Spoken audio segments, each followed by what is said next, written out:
Viola Liuzzo was from Michigan. She was 36, and she had been active in movement-related activities before she came to Selma.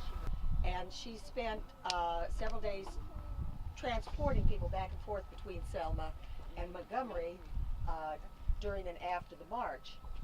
The man who had hit Reverend Reed and some other Klansmen in there, and the one who had hit Reverend Reed said to some of the others, they said they had seen her green Oldsmobile around, and they said she was to be a target.